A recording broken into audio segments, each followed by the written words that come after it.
The जज from hello के छठे एपिसोड में हम संगबिन के पहले सुनवाई का सीन देखते हैं, जहाँ बीटना कुछ देर बाद अपना डिसीजन बताने को कहती है। फिर वो संगबिन से मिलने आती है, जहाँ वो संगबिन से कहती है क्या तुम दोआन को बाहर ला सकते हो। लेकिन संगबिन कहता है दोआन कौन है मैं नहीं जानता। तब बीटना उसके पास आकर कहती है अगर वो बाहर आएगा तो हो सकता है मैं उसे छोड़ दूंगी। फिर वो वहाँ से जाने लगती है। तभी संगबिन दोआन बनकर कहता है क्या मैं तुम पे विश्वास कर सकता हूँ। तो बीटना पूछती है क्या तुम ही ने संगबिन के फैमिली को मारा है। तो दोआन कहता है हाँ मैंने ही मारा है उन्हें। फिर बीटना वहाँ से निकलकर अपने केबिन में आ जाती है और हंसने लगती है। फिर हम हॉस्पिटल का सीन देखते हैं, जहाँ दाउन ने बीटना का पैर पकड़ लिया होता है। तब बीटना वहाँ से भागने लगती है ताकि दाउन उसे पकड़ ना पाए। जहाँ दाउन एक नर्स का पीछा करने लगता है, तभी वहाँ की लाइट ऑन हो जाती है और दाउन देखता है कि उसने किसी और नर्स को पकड़ लिया है। और इधर बीटना ग्रेमरी के साथ वहाँ से निकल जाती है। फिर हम देखते हैं कि बीटना अपने घर आती है, जहाँ दाउन उसका सीढ़ियों पे इंतजार कर रहा होता है। जहाँ दाउन बीटना से पूछता है आप कहाँ गई थी, क्या आप संगबिन को मारने नहीं गई थी हॉस्पिटल में। जहाँ बीटना उसकी हर बात को नकार देती है और कहती है पुलिस तुम हो, सबूत लाना तुम्हारा काम है, पहले तुम सबूत लाओ फिर मुझे अरेस्ट करना। फिर हम दाउन की टीम को देखते हैं, जहाँ उन्हें मोबाइल कंपनी से फैक्स आता है कि जो मोबाइल उन्होंने सबूत के तौर पर दिया था उसे रिपेयर करने में 1 महीने का समय लगेगा। तो उस मोबाइल से 1 महीने बाद ही कोई सबूत निकाला जा सकता है। फिर हम संगबिन की दूसरी सुनवाई का सीन देखते हैं, जहाँ बीटना देखती है कि दाउन कोर्ट नहीं आया है। फिर वो संगबिन से उसका फाइनल स्टेटमेंट पूछती है, जहाँ संगबिन रोते हुए कहता है मैं कसम खाकर बोल रहा हूँ मैंने अपने फैमिली को नहीं मारा।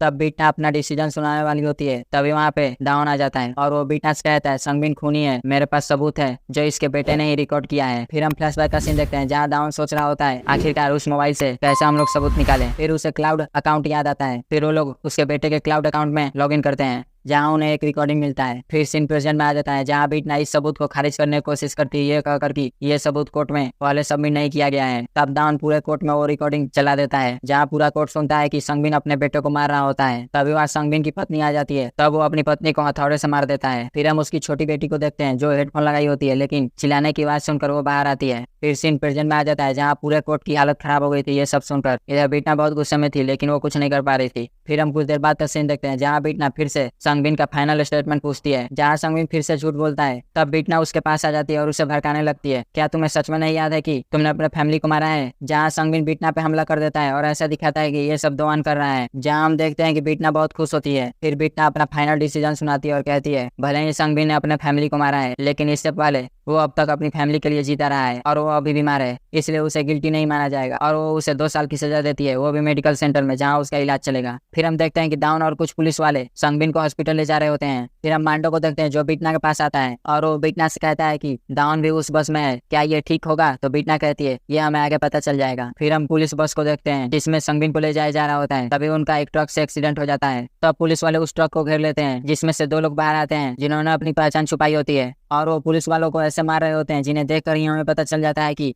उनमें नॉर्मल इंसान से ज्यादा ताकत है, जिसका मतलब वो लोग डेमन है। फिर वो लोग संगबिन को बस से एक ही हाथ से बाहर निकाल लेते हैं और वो संगबिन को लेकर वहां से निकल जाते हैं। फिर हम देखते हैं कि इन दोनों ने ऐसा ग्रेमरी के कहने पे किया होता है, जिसका मतलब है कि ये बीटना का ही काम है। फिर हम बीटना को देखते हैं, जो दाउन के इंतजार कर रही होती है। तभी वहाँ दाउन आ जाता है, जहाँ बीटना को दाउन की चिंता होती है, लेकिन वो ऐसा नहीं दिखाती। जहाँ वो कहती है तुम अब तक जिंदा हो, मुझे लगा मर गए। तो दाउन कहता है क्या तुम सच में मुझे मारना चाहती हो। तो बीटना कहती है तुम मुझे बहुत परेशान कर रहे हो, तो तुम्हारा जाना ही मेरे लिए ठीक होगा। तब दाउन उससे संगबिन के बारे में पूछता है, तो बीटना कहती है मुझे क्या पता वो कहाँ होगा, जब ये सब हो रहा था मैं उस टाइम पे कोर्ट में थी। फिर बीटना वहाँ से अपने घर में जाने लगती है। तब दाउन कुर्सी लेकर वहाँ आ जाता है और बीटना से कहता है मैं तुम्हारे घर के बाहर ही तुम्हारा इंतजार करूंगा ताकि तुम कुछ ना कर पाओ। फिर हम बीटना का घर का सीन देखते हैं, जहाँ हमें किसी की परछाई दिखती है। फिर हम दाउन को देखते हैं, जो अभी भी रूम के बाहर होता है। तभी उसे कुछ आवाज सुनाई देती है, तब वो बीटना को कॉल करता है, जहाँ उसका मोबाइल बंद होता है। तब वो बीटना से बातें करने की कोशिश करता है, जहाँ बीटना उसे यहाँ से जाने को कहती है और हम देखते हैं कि ये बीटना नहीं मांडो होता है। फिर हम संगबिन को देखते हैं, जिससे होश आता है और वहीं पे बीटना भी होती है। जहाँ संगबिन बीटना से पूछता है मैं कहाँ हूँ। तो बीटना वहाँ पे रखा कुल्हाड़ी उठा लेती है और वो संगबिन से कहती है क्या तुम्हें पता है हेल की आग कभी किसी को जलाता क्यों नहीं, क्योंकि वो हमेशा गुनहगारों को जलाता है और तुम्हारा गुनाह ही उसके लिए पेट्रोल का काम करता है, और इसीलिए मैं तुम्हें पहले काटूंगी फिर उसमें फेंक दूंगी। और वो अपना कुल्हाड़ी उठाती है। तब संगबिन वहाँ से भागने लगता है और एक दरवाजा खोलता है, जहाँ हम देखते हैं वो किसी क्लासरूम में पहुंच गया होता है, जहाँ बीटना भी होती है और वो अपना नाम सोहिल बताती है 5वीं क्लास से। और वो संगबिन से उसका नाम पूछती है क्योंकि ये दोनों दोस्त है ना। जहाँ संगबिन कहता है नहीं हम लोग दोस्त नहीं है। तो बीटना कहती है तुमने पुलिस स्टेशन में कहा था हम लोग दोस्त हैं, तब तुमने वहाँ पे झूठ बोला था। तब बीटना उसके हाथ में प्रकाल घुसेड़ देती है। तब संगबिन वहाँ से भी भाग जाता है। फिर वो एक थिएटर पहुंच जाता है, जहाँ उसका घाव भी ठीक हो गया था। जहाँ बीटना पहले से होती है, जो देख वो डर जाता है और लिफ्ट में चला जाता है, जहाँ वो देखता है कि लिफ्ट में बीटना पहले से ही है और वो अपना नाम दोआन बताती है। फिर बीटना उससे पूछती है क्या तुम मुझे जानते हो। जहाँ संगबिन उसका जवाब नहीं देता है, सिर्फ अपने इशारों में बताता है मैं तुम्हें नहीं जानता, जिसमें बीटना गुस्सा हो जाती है। फिर वो लिफ्ट बंद कर देती है और संगबिन को अच्छी तरह से धोती है। फिर लिफ्ट ओपन होता है, तब संगबिन वहाँ से निकलता है और वो देखता है कि उसकी सारी चोट ठीक हो गई है। हैं। तब वो चिल्लाने लगता है क्योंकि उसे पता ही नहीं होता है कि उसके साथ हो क्या रहा है। तब बीटना उसके पास आकर कुर्सी पर बैठ जाती है और कहती है चलो अब तुम्हारा असली ट्रायल शुरू करते हैं। तो संगबिन कहता है तुम एक जज होकर मेरे साथ ऐसा क्यों कर रही हो, तुमने मुझे किडनैप किया और वो सब क्या था जो तुमने पहले किया था। तो बीटना उसे घुटनों पर बैठने को कहती है। तो संगबिन कहता है मैंने अपने फैमिली को मार दिया, तुम्हें नहीं मार सकता हूँ। और वो बीटना को मारने की कोशिश करता है लेकिन बीटना उस पर कुर्सी तोड़ देती है। तब संगबिन उससे माफी मांगने लगता है और कहता है मैं ऐसा क्या करूँ कि आप मुझे जाने देंगी। फिर बीटना उससे पूछती है कि 5 जोड़ 3 जोड़ 13 कितने होते हैं। तो संगबिन कहता है 21 होते हैं। तो बीटना कहती है इतनी बार तुमने अपने फैमिली को चाकू मारा है तो तुम्हें भी ये भोगना होगा। फिर वो संगबिन को 20 बार चाकू मारती है जो हमें परछाई में दिखाया जाता है। तब सुबह भी हो जाती है और हम देखते हैं कि पूरा रूम खून खून हो गया है और वो अपनी आखिरी सांसें गिन रहा होता है। तब बीटना संगबिन से कहती है अगर तुम मेरा ईमानदारी से जवाब दोगे तो मैं सोचूंगी तुम्हें छोड़ने का। और वो उससे पूछती है क्या तुम्हें लगता है तुम्हारी फैमिली तुम्हें माफ कर देगी जबकि तुमने उन्हें मारा है। तो संगबिन कहता है मुझे नहीं लगता वो मुझे माफ कर पाएंगे, लेकिन मैं मरने के बाद उनसे माफी जरूर मांगूंगा अगर अभी यहाँ से बच गया तो बीटना कहती है ऐसा नहीं होने वाला है क्योंकि तुम्हारी फैमिली हेवन में चली गई है और तुम अभी हेल में जाओगे। तभी उसकी आंखों का कलर चेंज होता है और उसके हाथों में गहने वाला चाकू आ जाता है और वो गहने का स्टैम्प देखते हुए कहती है ये काम मुझे बाद में करना था लेकिन इस बार मैं पहले करूंगी। और वो गहने का स्टैम्प संगबिन के सर पे लगा देती है। असर से संगबिन तड़पने लगता है। फिर वो उसे चाकू मार देती है और संगबिन की मौत हो जाती है। तभी वहाँ हेल का दरवाजा खुलता है और उसकी आत्मा वहाँ चली जाती है। फिर हम सुबह का सीन देखते हैं जहाँ बीटना अपने घर से बाहर आती है और अभी भी दाउन घर के बाहर ही होता है। तभी दाउन को दोंगुन का कॉल आता है और उसे पता चलता है कि संगबिन की मौत हो चुकी है। जहाँ दाउन बीटना को देखने लगता है और बीटना इस मोमेंट को एंजॉय करते हुए वहाँ से चली जाती है। फिर हम देखते हैं कि दाउन की टीम को संगबिन की बॉडी मिल जाती है और सब कुछ वैसे ही हुआ होता है जैसा पहले वाले केस में हुआ था। फिर हम रात का सीन देखते हैं जहाँ बीटना ग्रेमली से पूछती है कि मारपीट वाला काम किसने किया था। तो ग्रेमली कहती है मैं उन लोगों को जानती हूँ, वो लोग बुसान से हैं। तो बीटना कहती है मैंने तुमसे बोला था कि किसी को चोट नहीं पहुंचनी चाहिए। तो ग्रेमली कहती है ऐसा ही हुआ है। तो बीटना चिढ़ते हुए कहती है दाउन को चोट लगी है। तब ग्रेमली उससे माफी मांगती है। फिर हम उसी डेमन को देखते हैं जिसकी आंखों से आंसू निकल रहा होता है जो अपने घर आता है। तभी उसे महसूस होता है कि घर में कोई है। तब वो अपना चाकू ला देता है और पूछने लगता है बाहर आओ तुम जो भी हो। जहाँ वो देखता है कि वो ग्रेमली होती है। फिर वो अपने बैग से एक कपल रिंग निकालती है और कहती है तुम्हें कैसा लग रहा है एक इंसान को डेट करते हुए। तो डेमन पूछता है तुम्हें ये कैसे पता लगा। तो ग्रेमली कहती है जब तुम दाउन से वो सब बातें कर रहे थे तब मैंने तुम्हें देखा था और मैंने तुम्हारा पीछा भी किया और मुझे तुम बहुत खुश लग रहे थे उस इंसान लड़की के साथ। फिर वो उसे अपना मिशन बताती है जहाँ ग्रेमली का मिशन होता है कि उन सब डेमन का सफाई करना जो हेल के नियम के खिलाफ जा रहे हैं। फिर वो उस डेमन को एक चॉइस देती है या तो तुम खुद को मार लो नहीं तो उस लड़की को बहुत परेशानियों का सामना करना होगा। तब वो डेमन ग्रेमली से कहता है उससे कुछ मत करना। फिर वो अपने बालकनी की तरफ जाता है। फिर हम उस बिल्डिंग के बाहर का सीन देखते हैं जहाँ एक कार पार्क होती है। तभी उसके ऊपर वो डेमन कूद जाता है और वहीं पे उसकी मौत हो जाती है और उसकी आत्मा उसके शरीर से निकल जाती है। फिर हम संगबिन के सास को देखते हैं जो अपनी बेटी के फोटो को देखते हुए कहती है तुम्हें पता है वो साला मर गया लेकिन मैं खुश नहीं हूँ, मैं देखना चाहती थी कि उसे अपने करने का फल मिलता है। और वो रोने लगती है। जहाँ हम देखते हैं कि उसके घर के बाहर बीटना होती है। जहाँ हम साफ साफ देख पा रहे होते हैं कि ये सब सुनकर बीटना को तकलीफ होती है। तभी वहाँ दाउन आ जाता है। फिर हम बाहर का सीन देखते हैं जहाँ बीटना दाउन से कहती है मैं सिर्फ इनका रिएक्शन देखने आई थी, इन्हें क्या फील हो रहा है। और वो झूठ बोलती है कि वो लोग बहुत खुश थे। तो दाउन कहता है तुम्हें क्या लगता है वो खुशी के आंसू थे। फिर दाउन बीटना से पूछता है तुमने उस डेमन को क्यों मारा। तो बीटना कहती है वो मर गया, मुझे पता ही नहीं था। जहाँ दाउन उसका इल्जाम बीटना पे लगा देता है। फिर वो बीटना को बहुत उल्टा सीधा सुनाता है जो सुन बीटना को बहुत तकलीफ होता है। फिर हम मिंजुन की माँ को देखते हैं जहाँ मिंजुन सो रहा होता है और वो कुछ काम के लिए बाहर जाती है। जहाँ वो चल रही होती है तब उन्हें लगता है उनका कोई पीछा कर रहा है लेकिन वो देखती है कि वहाँ कोई नहीं है। फिर वो आगे बढ़ती है तभी उन्हें कोई अपनी तरफ खींच लेता है। फिर हम देखते हैं वो रो रही होती है और बोल रही होती है मुझे छोड़ दो। और वहाँ पे कोई होता है जो खुद को छुपाया होता है और उसके हाथ में चाकू होता है। और यहीं पे ये एपिसोड समाप्त हो जाता है। मिलते हैं नेक्स्ट एपिसोड में। अगर एक्सप्लेनेशन पसंद आए तो चैनल को सब्सक्राइब और वीडियो को लाइक करें। Thank you.